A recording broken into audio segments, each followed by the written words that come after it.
Okay, so moving on, you're also going to want, I'm not a fan of traditional pin cushions. I still have one, but I much prefer magnetic ones. This is one I made myself from a little plate I found at the thrift store, and also I purchased a knife rack from the thrift store and kind of started playing with it, ended up opening it up and taking it apart, and it was actually made up of 4 really strong magnets. So I use those.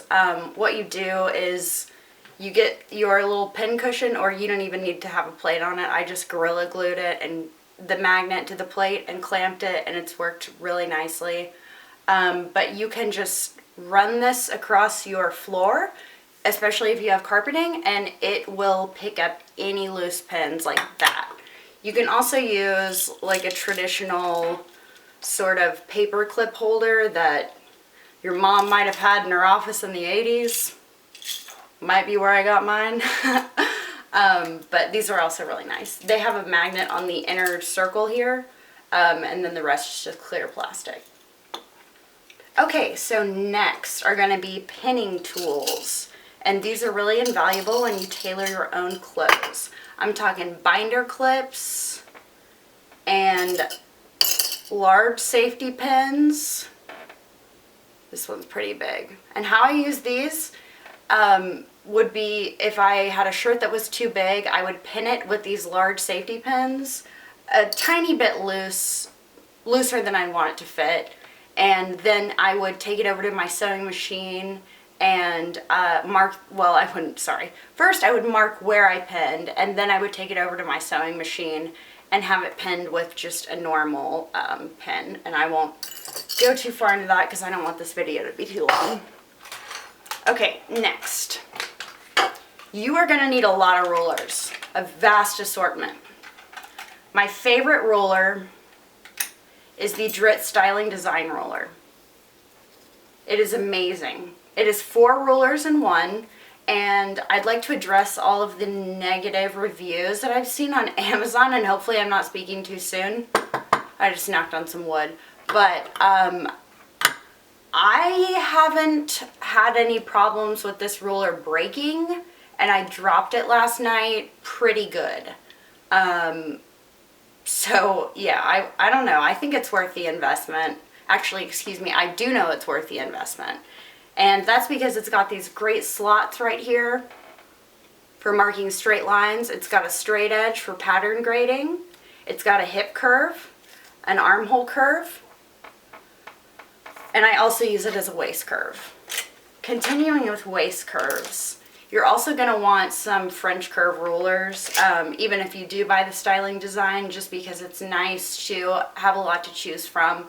If you get into pattern drafting or modifying patterns, or really just even tailoring your clothes, having those curves on hand in order to make both sides even, it's really essential. So you need French curves or a Styling Design ruler for necklines, armholes, anything like that. So this is a quilting ruler.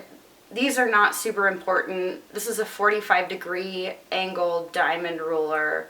I believe it's by Simplicity. Yes. And then my second favorite ruler would be my 6x12 OmniGrid ruler. And I also have these little kind of rings that I hang them from. So with your rulers, you're also going to want a few hooks for storing them. I just have some assorted S hooks. You can use like command hooks. It just depends on if your ruler has a hole to hang it from and where that is. So next, we're going to talk about needles very briefly. You need the right needle to sew with. I'm a singer, kind of gal, I guess. I'm pretty brand loyal. And so I typically use their needles just because both my machines are Singers. Right here, you can see I know I'm not focusing in on it, but I you can see the red and the yellow. So with Singer needles, the red is for woven fabrics like cotton, broadcloth, anything that is not stretchy, and the yellow are for knits and stretchy fabrics. Now you can get stretch needles, they're specialty, and I would suggest that. Never buy universal needles and think that they're universal, because they're not. You need specialized needles for the fabric that you're using. I'll also show you a pack of denim needles I just purchased. They're not Singer, they're Schmetz. And these are really important. I don't sew with denim very often, but when I do, I like to have the right needle. And also, as you become more advanced, you could move on to more specialty needles, like a twin needle, which is right here. This came with my Singer S90 sewing machine, which I will be doing a full review on, since there is not one on YouTube yet. Okay, great. So we pretty much covered everything except for thread and irons. We'll leave that one for last because irons are my favorite. So I'm gonna come over here to my thread rack.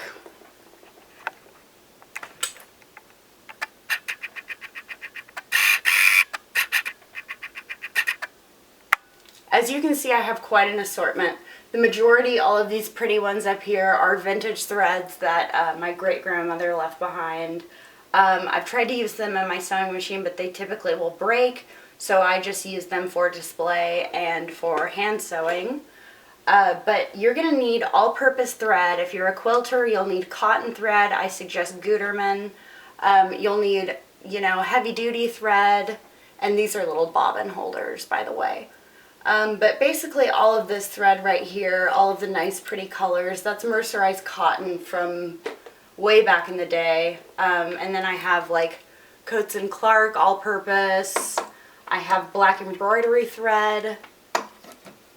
I have white all-purpose. I have silk thread. And I have clear monofilament thread. This is not on the spool because I use the whole spool. But it's on the bobbin, and sometimes I like to use monofilament thread in the bobbin just because it's a very seamless look.